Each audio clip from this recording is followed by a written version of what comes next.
Good afternoon, everyone, and welcome to the Future of Work session. I'm Pogue McLaurin, and I'm a global leader at Gensler, leading our workplace practice areas. And I'm Jeff Barber, and I'm a firmwide design experience leader. And so what we're planning on doing is sharing with all of you the research highlights and some project insights that can serve as some context for the panel discussion we're going to have. We've got two amazing panelists that are going to join us on stage after we've given you some background information, and then we'll have a lively discussion, and we're looking forward to each of you getting your questions ready and participating with us. So 73 million. That is the number of U.S. office workers that say they do not have a great workplace experience, which is amazing. That's 4 out of every 5 U.S. workers.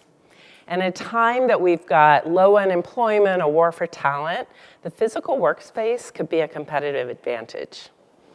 So at Gensler, we've been studying and researching workplace since 2005. And through both our research efforts and our project efforts, we have actually surveyed over 350,000 people. And so we understand how they're working, the spaces that they're using, what they value. And we've been able to measure both workplace effectiveness as well as workplace experience. And so we're going to share a little bit about what we're learning. And if you step back and look at how workplace has changed over the decades, it's been largely driven by technology. First we had to accommodate the typewriter with the desk return. When those of you that remember the early CRTs, they would not fit on a desk. That's when we had to create the corner work surface.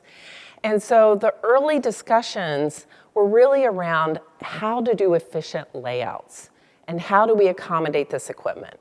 And as the equipment got smaller, so did the workstations. And then the concept of efficiency or effectiveness really came in. So technology and space could actually help employees work smarter and faster. Now data's up in the cloud, and so we can work anywhere and everywhere. So how do we make workplace a destination? So we know that people need an effective and functional place to work. And we know that that leads to employee engagement, which drives business performance. And from our research back in 2016, we had identified that balance and choice were the 2 key ingredients that made the most difference for an effective workspace. But we knew that that was not enough. In order to really excel, people want a great experience. And if we provide a great experience, it will drive even higher employee engagement and higher business performance. So workplace is shifting from a tech-driven place that people had to go to a people-centered space that people really want to be. And if you stop and think about what this really means, it's how do we create great workplace experiences that people are not only productive, but you start to win over the hearts and minds of the employees. So in our latest research this past year, we asked over 6,000 US office workers their feelings about space. And we were starting to understand how things were changing. And so our respondent pool was all companies of 100 people or more. You had to be an employee at a company 100 people or more. And we looked at 10 different industries. And what they told us is they want a meaningful, visceral experience at work. So we talked about really stepping back and understanding how things are shifting. Things are shifting from the way we're working, that we now spend about 45% or almost half of our time working solo and 45% of our time collaborating. And that's both face-to-face as well as virtual. So think about it. One is a quiet activity, one is a very noisy activity. So both can occur at the desk. In order to balance both focus and collaboration, you really need to have a multitude of spaces to work from. It's time to stop the debate of open versus private. We keep hearing that in the media. What we understand is people want a degree of openness. There are degrees of openness from totally open to totally enclosed and everything in between. So what you're looking at in this graph is that inside ring was what people have currently. And this is looking at the total work environment, not just what they have as an individual. And on the outer ring, for the first time we asked, what is your ideal? And people overwhelmingly said, if you start averaging all these numbers, is they want mostly open with ample on-demand enclosed space to use when they need it. People also want amenities to connect with each other. And we hear a lot about amenities, but we saw another shift. And the shift is a shift to work-focused amenities. And so for the first time, we actually asked some rankings we gave a whole long list of amenities. We asked people to rank what they value most and what do they rely on most. And you can see the top 5 here. Innovation hubs, maker spaces, quiet tech-free zones, outdoor spaces, focus rooms, and the 6th one was even work cafe. All spaces that you could start to work in. And the really interesting thing, when we started looking at the ranking compared to other things like game rooms and lounges and even break rooms and pantries, is those top 6 not only had better effectiveness scores, but they also drove a better experience. People also want flexible spaces that they can work in outside the office.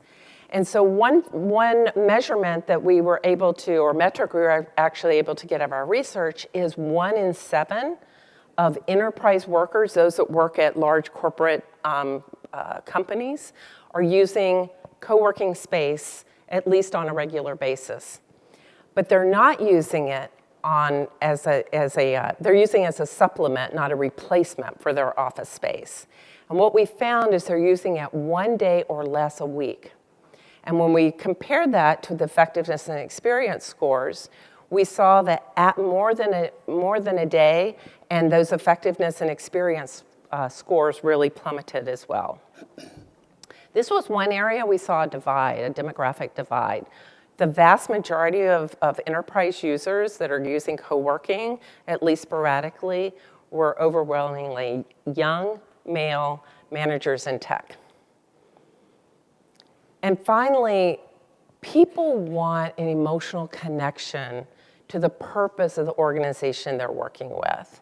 They want to understand an awareness of what's going on across that organization, how their individual work starts to fit into the whole, and how it starts to contribute to the organization's mission.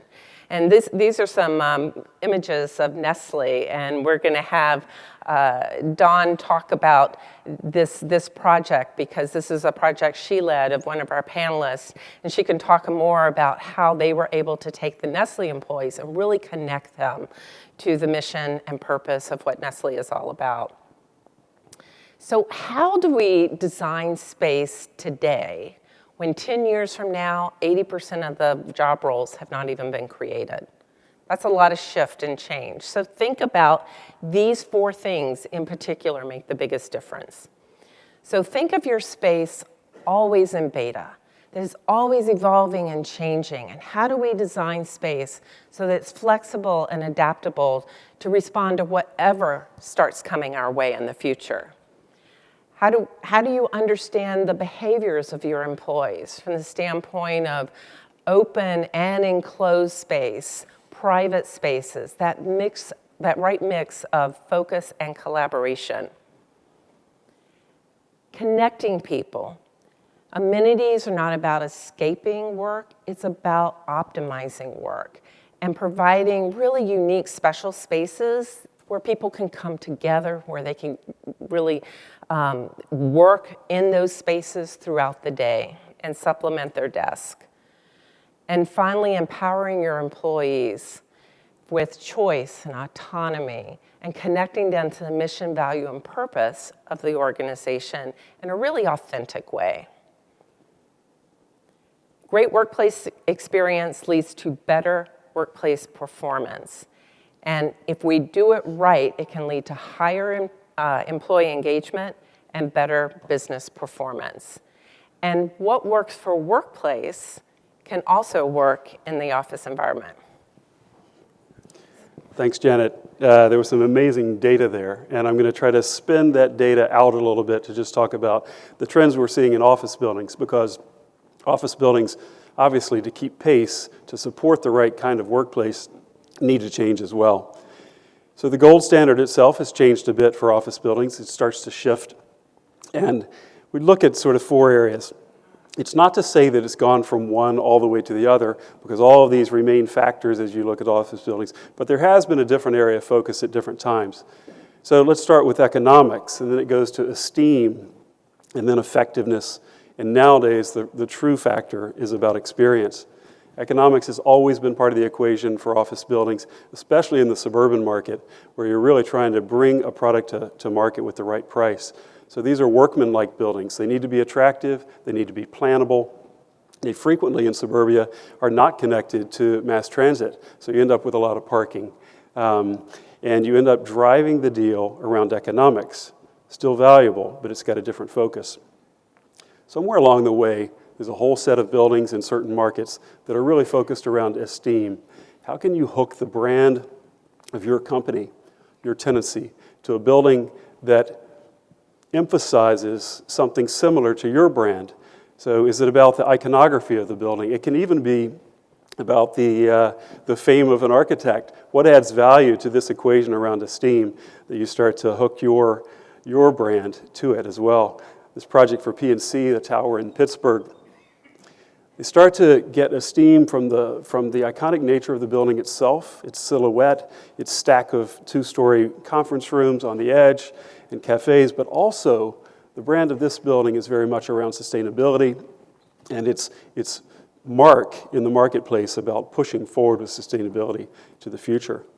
Effectiveness has never gone away, but effectiveness continues to be important to us because density in the workplace has not gone away. We thought that density was, perhaps the pendulum. It's not. It's something that we're going to be remaining. So sometimes we're looking for buildings that have larger floor plates or larger lease depths. This is a project that was really focused on government tenants in DC, and the lease depth was 50 feet and beyond. And then it connected up 3 floor plates together in this U-shaped building of about 75,000 square feet, totaling about 1 million square feet. So the effectiveness about the plannability in that building. But really the dial has moved to experience, where everybody's competing for talent, and the people who are making buildings have to compete in a way to distinguish themselves in the marketplace so that those who are looking for talent can use architecture as part of the equation. So this is an example of a very unique build-to-suit in California for the company called NVIDIA, and it's based around the idea of really flattening the workplace. It's in 2 very large floor plates, daylight admitted to the center and through skylights, stairs everywhere, so these are extremely connected places. The idea is to intentionally drive the interaction between people, because we know that interaction drives innovation. Another way to look at this is just a series of sort of a comparison of past and present trends. There is no one-size-fits-all, but we are seeing some floor plates wanting to be in the 60,000 square foot range instead of the 25,000 square foot range. The density that we talked about is still present. But when you start to do this, you need volume, you need height. You've got to see the sky. You've got to have the presence of daylight, so a higher ceiling height. Interconnecting stairs are really critical to connect these workplace neighborhoods and recombine people in different teams. And then sometimes we push the core out of the way so that people can be the center of the building rather than the core. Ample building amenities, which we'll continue to talk about, and then locating your building in a vibrant community itself, and then finding a way to give back to that community. This, in fact, is really what the Marriott story is all about. Marriott is moving from the edge of Bethesda in suburbia to the center of Bethesda, a really vibrant community. And they're bringing their 4,400 employees there with them. And as they're making this project, they're also locating a hotel there, so creating a little mini mixed-use district right there for itself. And they're taking full advantage of this vibrant community. They're a block and a half away from Metro. And with a very short walk, you can reach 200 restaurants in this area. So they're still going to plan for amenities in their building. They're still going to have some food amenities as well. They're still going to have parking. But they're cutting those needs in half because they're leveraging the community that they've landed in very intentionally. And so these two buildings, they pull apart on the site. We've made a cross-access through the site that really makes the site porous, brings people through it. It's a very public space. It's kind of a connecting muse. And the buildings, the two buildings themselves will open up their facades and join in and share this open public space. The view on the right is a night view because this is really meant to be an 18-hour environment 7 days a week.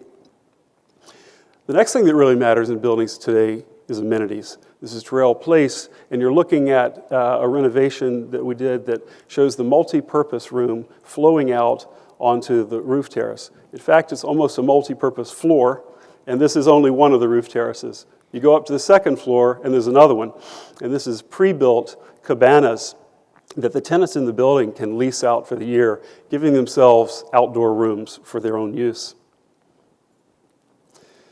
We know that resilience is one of the most critical issues of our time, and our architecture absolutely has to focus on it.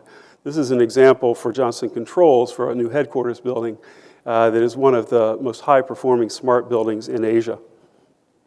We really made a high-tech and high-touch building. It's situated in this beautiful landscape along the water, and it brings a sort of healthfulness to the workplace, the indoor-outdoor experience, the calm of the water. But this is against the backdrop of a highly efficient building, highly functional building, and high comfort building controlled by Johnson Controls themselves, an example of what they do best. I think most of the people in here are probably involved in a high-profile new construction project, but I wanted to take a minute about a real game changer for renewal. In the next 5 years, Credit Suisse says that we're going to close up to 25% of our shopping malls. It's a big problem, a potential big problem. What you're looking at, though, is a renewal of a dead shopping center into a great workplace. This workplace has been fully leased by Google and is under construction. What did it have to offer? It had high floor-to-floors. It had large connected floor plates. It was in the city next to amenities. And then we took it and we carved it and shaped it so that you have better access between floors, better access to daylight, better access to the outdoors, and eventually it lands in the city in a better way, scaling itself correctly to the neighborhood. So a high-performance workplace, high-experience workplace out of something that was entirely dead, a real game changer. I think that this is an example of how does new thinking bring experience to things that were not alive before. So workplaces and architecture both have the opportunity to create great experiences to optimize performance. So we've been talking about how work is changing and how in turn workplaces and buildings are starting to shape new experiences for employees. And that's exactly what we want to kind of now turn our attention and have a conversation about. So we have two, I said, amazing panelists that are going to share their insights on two very different headquarter stories. So we'd like to invite Don and Stacy to join us, and we'll get started into the conversation. So Don Striff is the head of Workplace Solutions for Nestle USA, and Stacy Cohen is the senior director of Corporate Facilities, Services, and Real Estate for Marriott, and they're both leading these exciting headquarter projects. So just to get things started, and we're gonna start some questions, so get your own questions ready. There's gonna be mics to the side. But just to get it started, would you like to briefly introduce yourself and talk about your role and a little bit about the organization? Okay. Dawn. So my name's Dawn Striff. I am the head of workplace for Nestle in the U.S. I do all the real estate, facility services, and construction and design projects for Nestle. We recently moved our headquarters from Los Angeles, California to Arlington, Virginia. And you can see the building there. We landed at the Roslyn Metro stop. So really a different environment for Nestle. We were in a suburb of Los Angeles, Glendale. And now, even though we know Roslyn isn't exactly the city, it is much more urban than we're used to. So we're experiencing kind of a new urban lifestyle here in the DMV. I'm Stacy Cohen. I'm the Senior Director of Facilities and Real Estate for Marriott. My role entails managing the headquarters buildings, but also working on real estate transactions above the hotel property level. Our latest project is our future headquarters, which we're not moving far. We're moving about 8 miles down the road from where we are, but currently we're on a 30-plus acre suburban campus that easily fits our 4,000 associates and cars for all of those associates. And we're now moving 8 miles down the road to a much more urban environment for us on a 2-acre site. And one of our mantras is we will always have a Marriott full-service hotel next to our headquarters, so we are building a hotel as well. So I'll get things started. You know, you mentioned your relocation, and you guys not only decided to move and then moved before Amazon announced their, HQ to relocation to Northern Virginia. So explain what spurred kind of your decision to relocate, pick up and move from Southern California weather to DC. So I think the big thing is that Nestle is a company of acquisitions and divestitures. So when we built our building in Glendale back in the 1980s, we had just purchased the Carnation Company, which was from the Los Angeles area. They also had many factories up the Central California coast and inland California that had, milk factories. They had Contadina tomatoes at the time and vegetables, the Libby vegetables. So we had a lot of business in the California and West Coast area. Over time, we sold off a lot of those businesses, and there really wasn't much there that was Nestle. So most of our customers are in the East Coast or the Midwest to East Coast. Most of our factories are in those locations. So our business decided that we want to be closer to our customer, closer to our factories, and also we're a Swiss company, so closer to Europe. And really that 3-hour time zone difference does make a big difference, and it was really difficult for us to communicate with. We have another head office location in Solon, Ohio. And so really getting everybody in the same time zone, kind of closer to Europe, was really the business driver on why we decided to move. Did you also kind of use this as an opportunity to shape and change your culture? Yes, definitely. So we had about 40% of our employees move. So when you have 60% new workforce, you have the opportunity to definitely change your culture. It's also a little difficult because you're not changing, you're also trying to educate people on what Nestle is at the same time because so many new employees. But yes, and we have a new CEO as well, and we're really about being consumer focused, having speed and agility, courage, and really trying to do things differently and quicker. It actually feels like 40% is probably a high number coming from the West Coast to here. Is that what you were expecting? The consultants told us to expect 10%. So you did something right to attract that many people here. Yeah, definitely. What about the property itself? I know that obviously a lot of people were competing for your business. How did you land in Roslyn, and what attracted you there? Yeah, so I think, we had kind of an interesting story. We actually found a building out in Reston, and it was going to be a standalone building that would be just for Nestle. But there were some subtenants in there, some tenants in there that they said that the landlord thought they would be able to get them to move. And, come October, and we've been working on this for 3 or 4 months, they're saying they're not going to do it. They're not moving. So, you're going to have to find something else. So, came back out here. We went to a bunch of areas. We had probably another 3 sites that were kind of contenders. One was the new build that was happening at the Reston, or out near Reston at the Metro there, that new construction. The other was the old Gannett headquarter out in Tysons, and then here in Roslyn. And I think for us, what really sold it is just the more urban feel of being at the Metro stop, being in Roslyn, and that building, they really were able to give us something that we couldn't get anywhere else, because we weren't going to get a standalone building unless we went out to the suburbs. We kind of decided, forget that, let's go ahead and stay more urban. But we only had we have about 1,000 people or spaces in Arlington. We have 800 and some people right now. But we really wanted that sense that it's our building. And so Monday Properties did some amazing marketing to us, and they basically said, hey, this was supposed to be retail down here in the front, but this is going to be the Nestle lobby. This is your identity to the building. We are taking the top 10 floors.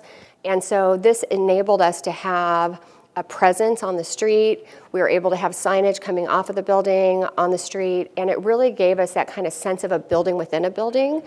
And that really is what sold us on the Roslyn area, as well as obviously talent. I mean, that was the number one criteria that we looked at when we looked at multiple cities in site selection, was where are you going to get good talent? And we obviously hired 60% of our workforce, so we found some good talent. Great. So, Stacy, I would love to ask you a question. You're in a different part of the process of developing your headquarters. It's under construction now, and you still even probably have some design to do in the workplace side, but you've got time. Yes. But really, I think everybody would love to understand what was the process of selecting a site, selecting a developer, and deciding to move where you're headed. Sure. So we knew we would stay in the DMV. We looked in Virginia, DC, and Maryland, but our roots have always been in Maryland. We've been there for more than 60 years. We've been in our current headquarters for more than 40 years. So it was time to find a new building. It was definitely time to move, but the Bethesda area has always been good to us, and we are deeply rooted in the community. So we thought it was best to stay where we know and the community that we have supported for years and stay in the Bethesda area. So we looked at multiple sites in downtown Bethesda and settled on the site that we've chosen, mainly because, honestly, if you look at it, the Bernstein story is very similar to the Marriott story. Their businesses were founded in a family environment. They've been run by those families for many years. And we asked them to partner with a national developer in Boston Properties, just to give us a little more assurance. That partnership's been going great. So the site itself as well had the best egress and was closest to public transit that we could get, and that made sense for us. And what about the neighborhood itself? I spoke a little bit about the walkability of the area and amenities. How does that play into your approach to amenities for your own building? So it was very important to not only our leadership, but our associates. We did workshops with the associates and a visioning session with our leadership. Both groups, all of their answers were relatively unanimous, which was great. And they both decided it was best to join an established community and be a part of that community, which does not mean building a compound in downtown Bethesda to never leave your doors. We want to visit those local restaurants, work with those local businesses. So we are building a cafeteria. We will have a daycare center, much like what we have today and what our associates feel are important. But they're downsized from what we have today because we want them to go out and visit the local community, and we know that they will. When you have 200 restaurants within a couple-minute walk, you're going to go outside to eat. You've got built-in variety right there. We do, absolutely. How did you guys decide at Nestle what amenities you'd have in the building and what you would take advantage of in the community? Yeah, we did the same thing. We are a food company, so obviously we have a lot of food in our spaces, and we have kitchens and product evaluation labs, and those are challenging to do in a high-rise. Mm-hmm. So, but we probably have maybe our cafeteria can handle maybe 30% of our employee base. And so we obviously have longer time that it can kind of rotate through, but we also want people to be part of the community and get out there and go to restaurants. And unfortunately, Roslyn doesn't have a lot of restaurants right now. I know we know that they're working on it, but there's a lot of fast casual, but not a lot of like white tablecloth restaurants. So here's a fun question for each of you. What's your favorite amenity? Or what amenity are your employees, they most covet? Ours is food. We do Toll House cookies at 2 p.m. on a couple of floors. We have ice cream dipping stations on a couple of floors. We have cold brew, nitro on our beverage floor. And so we purposefully put our stuff on different floors, and we try to get our employees to move throughout the floors. But I mean, honestly, if you're in a 1 o'clock meeting and your 1 o'clock meeting's running over into 2 o'clock, people are like, we're out, man. The cookies are going to be hot. We are They're going. going to be gone if we keep going. Yeah. That's great. So we have 2 top-rated amenities. Number 1 is the cafeteria. And we have grab and go, which for me is hugely important and what I use the most, because running from meeting to meeting, you can run in, grab a quick snack, go to your next meeting. But for the majority of our associate base, the number 1 amenity is our daycare center. So we have an on-site daycare center at headquarters that can handle up to 100 children in the future headquarters. Despite wanting to go out into the community, I can tell you that daycare center will still hold 91 children. Tell me a little bit about, Stacy, tell me a little bit about the hospitality experience and how it influences the office building. So you've got a hotel right there, and are you using it in a certain way to influence the workplace? And what are you doing in the workplace building itself? Sure. So our current building, if you came into it and you went on any of the workspace floors, you would be hard-pressed to know that it is a top travel company or the world's favorite travel company or a hospitality company. And I think our associates feel the same way.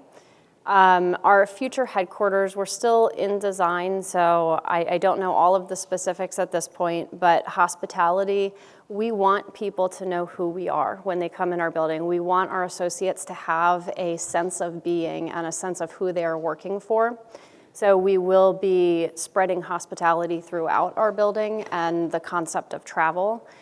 And the hotel next door for us has always made perfect sense, and we have one right next to our corporate headquarters today, which I'm sure will miss us when we move. But we have a lot of travelers. We're a global company, so we have a lot of owners and vendors and business partners that come in for meetings. We want them to stay at our brand.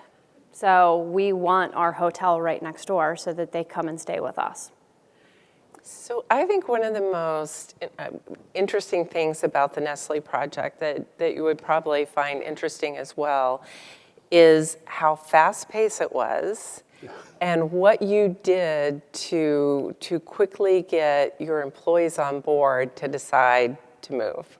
Yeah, so I said we lost our building in October. We found another building with Monday Properties around November timeframe. We signed a lease in January. And it was definitely a challenging project. And then we announced to our employees in January, and we had our CEO, our CFO, and a few other people move by March. And so that was the other thing that really appealed to us in that building selection, is that Monday Properties had some temporary space that was actually fairly nice, temporary space that we could rent furniture and get into quickly. And so our management decided when they made that decision that we're going to go fast and we're not going to wait around and let people stew over it. It's make a decision, you're going, you're not going, and we shut down everything in Glendale. There is nothing there. So if you did not choose to move, you chose to leave Nestle. Well, explain what you did in terms of these look-see tours and getting everybody on board. So we partnered with Arlington County. They were amazing. They came out within a couple of weeks of us making our announcement, and they brought all kinds of resources. We set up a resource room. They held a little fair where people could find out about the schools, find out about real estate, find out about all the different areas. What's the metro like? Do we need cars? Do we not move our cars? And they kind of did all that. And then shortly after that, we set up look-see trips, and employees could go for 3 days and come in, and we hosted them, and they would go on tours, they would see neighborhoods, they would talk to realtors, and then basically after that, they got flooded with information, and then we kept the resource center back in Glendale. They would go back home, and they had 2 weeks to kind of think it over and then make a decision if you're moving or not. And our first wave of people started coming in June of that same year. So they would come into the temporary space. The temporary space, we kept saying, think of it as camping. You know, this isn't really what the new headquarters is going to look like, but this is kind of what we're going to be doing for now. And then the second wave happened the following June. So we tried to time it around kids' school schedules so that people had that time to move. And then we moved into our new space in February. So in about a year, yeah. And they kept constructing a little bit after that. Right? Yes, we moved into 3 of the 10 floors. So we had about 300 people there at the time. So we moved into 3 of the floors. We were continuing on building our dining center, which was very challenging because of all the equipment. You had to like reinforce the floors with steel, and so there was a lot going on. We also put this beautiful staircase in the very center of our building, and 10 floors. 10 floors, spiral. And that took about 9 months longer than anticipated. So we had to wall up around the stair and kind of keep it hidden. And then finally we opened it in August. But I think it's a great story and a real testament to how you got 40% of people to move. Yeah, no, it was great. Yeah. You know, I'd love to ask a question about community, because we're talking about both of you making decisions to locate in a community that you were getting a sense of the culture of that place and what it offered. But I think there's also the reverse of how do you want to engage the community? What expectations do you have of your own companies in terms of giving back or relating to that area? I know you guys have been in Bethesda for a long time, even though you're moving. Right. So we do various events, and being a global company, we try to give back to the communities that we're in throughout the world, whether that's through our Serve 360 program, where if there's a natural disaster, we all pitch in and we try to help. We feed the local community, do different community outreach. We also, in downtown Bethesda, partner with local organizations, and we'll do more of that as we get closer to the move-in 2022, so that we can really become more deeply rooted in the community in Bethesda. Yeah, thanks. Yeah, and Nestle has done the same as well. In all of the communities that we operate, we definitely reach out to the community. We try to do a lot through educating children on healthy eating habits. We do a lot with the Boys and Girls Clubs. We do a lot with food banks and pantries. And Nestle has a community care day in August. And across the United States, every group has the opportunity to volunteer for that day. So I would expect that that your position about the community and your giving back helps recruitment and retention as well, because we're certainly seeing that millennials really care about their relevance to the places they live and work. Absolutely. I think that generation, more than many others, their workplace is not just a place to work, it's a place of community, and it's a sense of being and a sense of community, and it's very important to them. And to attract and retain the talent, you really have to do what you can as a company. Yeah, and I think the other thing that's really important is a sense of purpose, right? So, I think Janet suggested, That was my next question. Go right ahead. No, but when we branded the space, we have lots of spaces throughout the United States and the world, and we historically had been branding our space with our products. So it was about showing consumers enjoying our food or showing our brands. And it starts to get tough when you're a company of acquisitions and divestitures, especially in my role, because as soon as you sell something, like we just sold our confections brand, I have Crunch Bar things on different conference rooms, or we named something the Butterfinger room or something. And now you have to go through and change all that because it's not really relevant anymore. So we made the very conscious decision when we looked at doing this space is in really doing the branding around our sourcing and our values. And Nestle is very, partners with a lot of our sourcing specialists and vendors, so down to the grower level. So we were able to work with our global procurement team and come up with stories going all the way down to the grower on how do we partner with them, how do we help them continue with sustainable practices.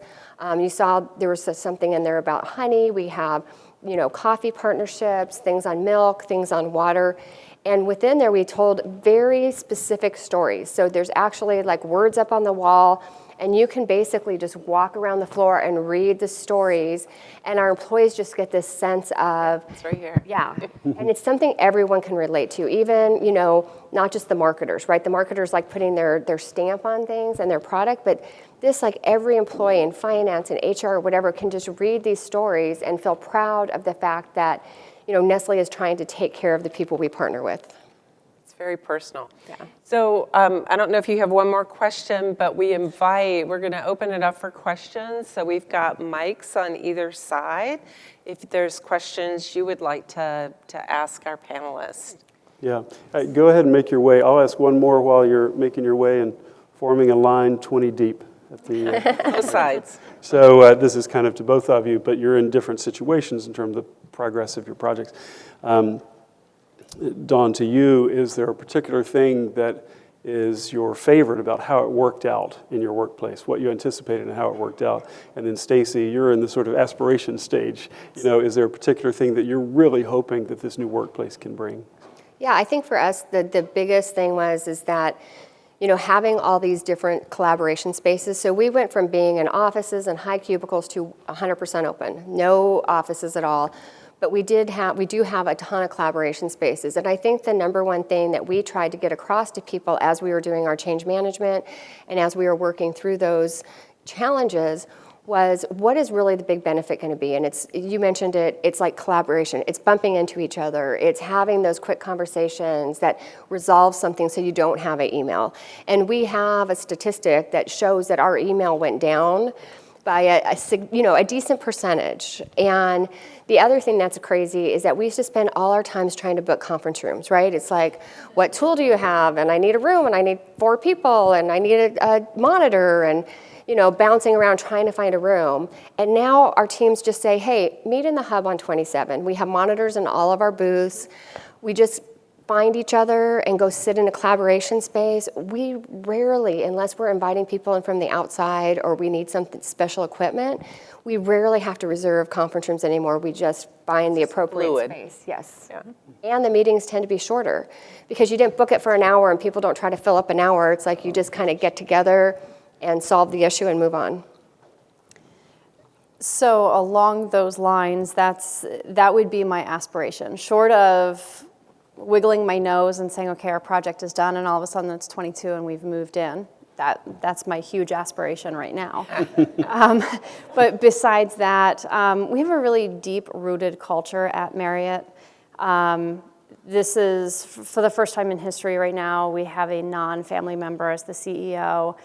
We're not really your grandfather's Marriott anymore. We are making strides to change as a company. We don't want to be a hospitality company. We want to be a travel company. So it's holding on to the culture that we have, but being open enough to accept the future and getting our associates to understand the change that we've made as a company. And for us, even though it's only 8 miles down the road, this is a really big change and a really big move. So we are focusing more on the we space, not the me space, giving that collaborative areas, the flexibility to the associates. So I hope that it all works out as well as it has for Nestle. That's great. Thank you. Why don't we go to our first question? Yeah. Well, congratulations for the projects. In both cases, moving into a new office space should represent a big challenge in terms of arriving to a new start. What has been your experience for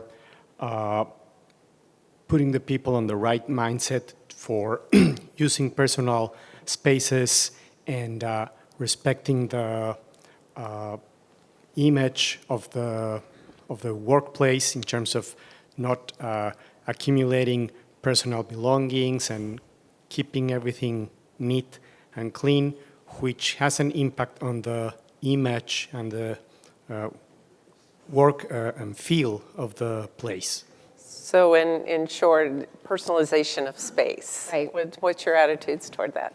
So I think what we've done, we did a lot of change management, and we try to do it in a fun way. We did it as like the Amazing Race, where you got clues, and you got a clue about like, hey, you need to have a private conversation with your boss. Where are you going to go? And it's like, not the quiet room, but how about the phone room? It was kind of obvious, but and then other things were like we had a desk, and we said Nestle has a clean desk policy, and they show up at a desk, and they said, what would you need to do to this desk to get back to the policy? So it's like hang up the jacket, put the bag in a drawer, and kind of go through things. So we made it try to be experiential so that people actually did what we wanted them to do in the future. And it's not perfect, right? Especially in our hubs where you have a lot of food and drink. And we didn't want to put up the signs that says, your mother doesn't work here, clean up after yourself.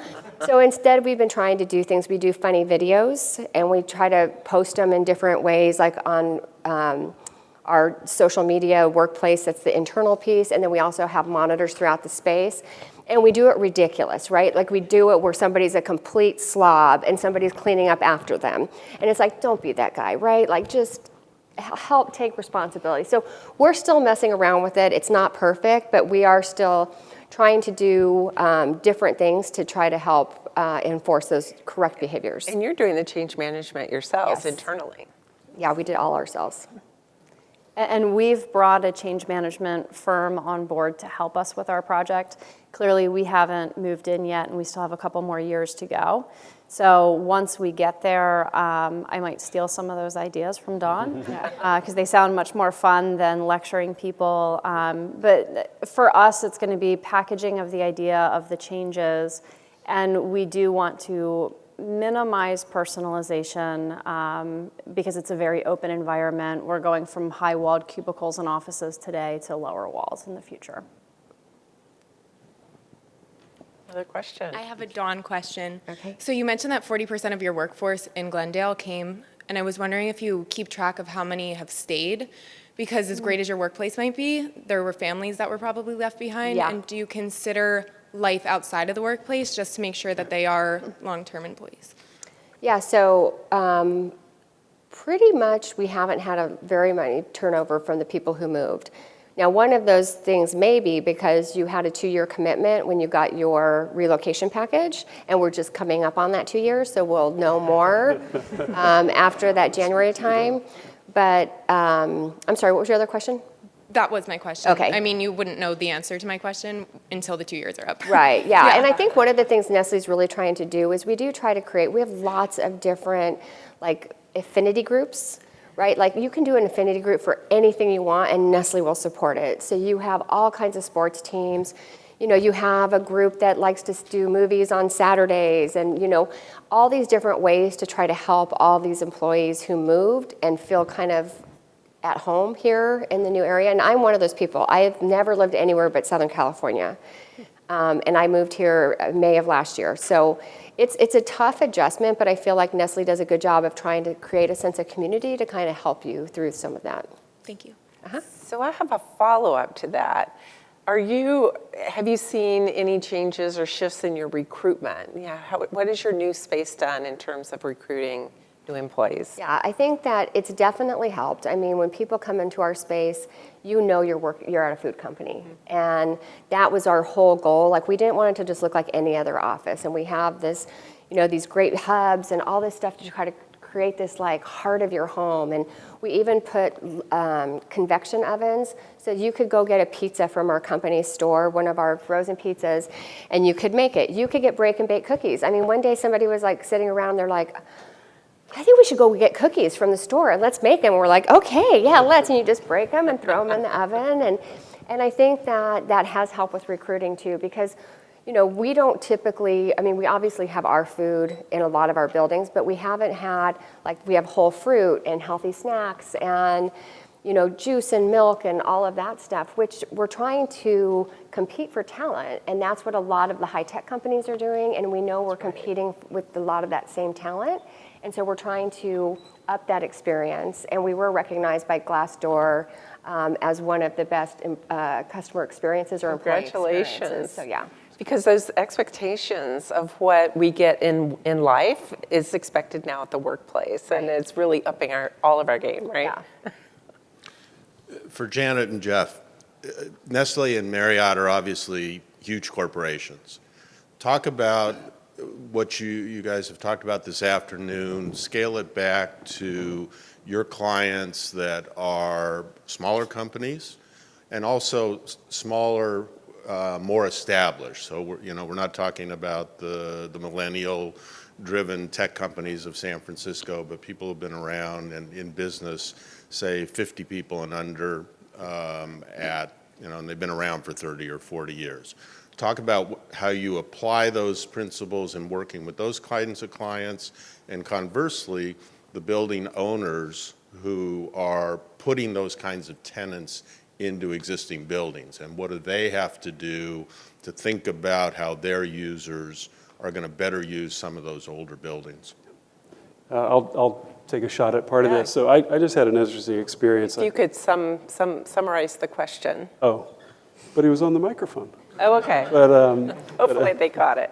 I think part of the question was around, we've been talking about companies of scale and companies full of millennials and going into new products.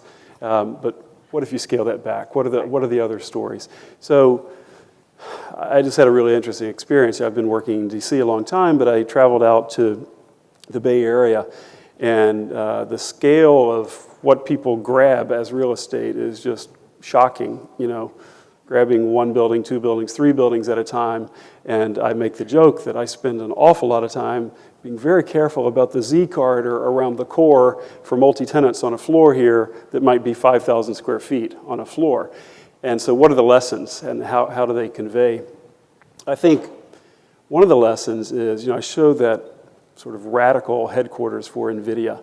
But the point about that was that we learn from these build-to-suits where their aspirations are, and then we scale that back. So I now have a number of clients building speculative office buildings in this region, still expecting some smaller tenants that are all about wanting to connect to the outdoors, all about creating a character that feels right in that neighborhood, all about having terraces and things that were really taboo for quite a long time. But now they have meaning. They're now about creating the experience. And those are the products, those are the buildings that are becoming successful, even though they're still attracting smaller groups.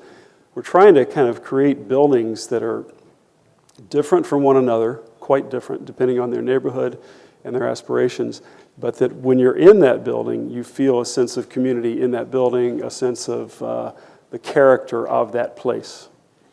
And in terms of workplaces, of people, of organizations 50 and under, we see the same principles getting applied just on a smaller scale. So we're still going in and really spending time, maybe it's focus groups and talking with various groups, understanding how they're working and how much collaboration, what types of collaboration that they really need, how to use the space better, because we're all wrestling, regardless of what size project it is, how do you take the space and utilize it better?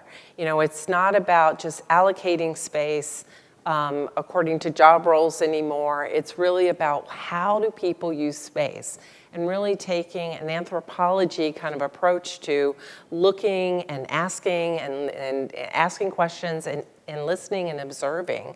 And how can we then shift the space to the highest and best use? And so we are finding in the smaller tenants that just having those discussions and really having a meaningful conversation around it goes a long way to pinpointing what the ideal solution is. And many times in those multi-tenant situations, you're able to start to leverage those building amenities through multiple tenants. It's not about, well, we have to provide all of that. How do we take advantage of what building we pick to actually just have access to that? Maybe we don't have to have it within our lease space. It's in the neighborhood. It's taking advantage of all of and that. in the building. We're doing a number of renovations that are upping the amenity space quite a bit, even the building that we're in. And we use those amenities. Even though we have a great set of conference rooms ourselves, there are times where that's even an amenity that we want to participate in. So we are seeing this war for amenities. And the Terrell Place project that we showed, there's a lot of amenities there, and a lot. And it really took a very focused client to say, we're sticking with this, we're going to deliver this, and it became a huge attractor to tenancy in that building. It really did. So we have one last question, then we've got a quick wrap-up question for you guys. Go ahead. I wanted to return to the question about generations and where people are in their lives and how that influences people's preferences for workspace and how you manage those expectations. I can certainly field that from a research perspective.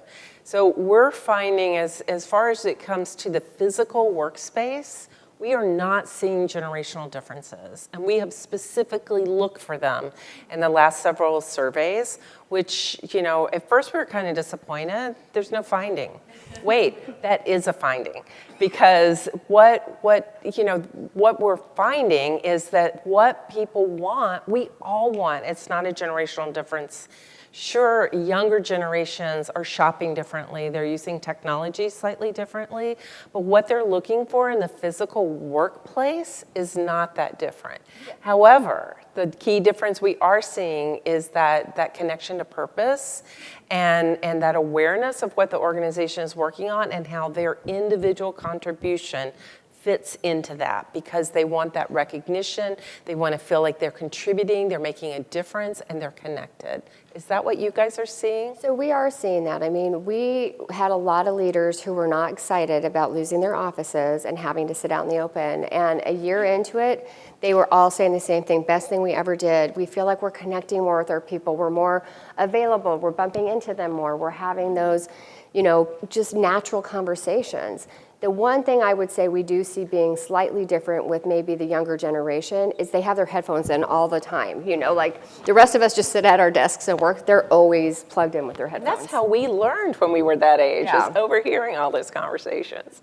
Yeah, Stacey, and anything I to would add? agree. So as we've started to look at our project and just look at how we will lay out our workplace when we get to that point, some leaders in our organization today that have that hierarchy and have that big office because they've worked really hard for it, have decided to give up their offices, sit in workstations, and now use their office as the much needed meeting space that their group is lacking.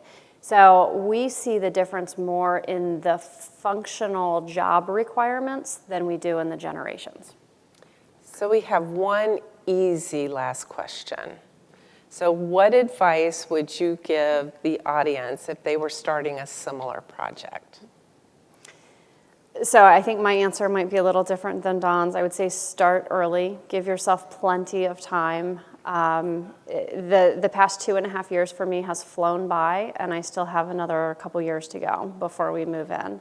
So where you think that you have plenty of time ahead of you and bringing different consultants on board to help you, get that help, talk to your peers, talk to others that have been through it, and give yourself plenty of time.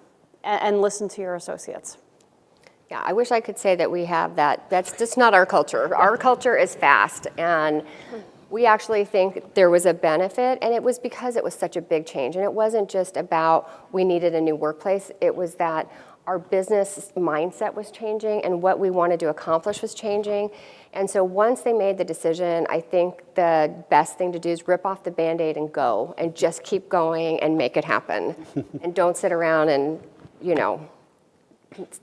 consider different things. Just make it happen. There's always day 2, which the architects love.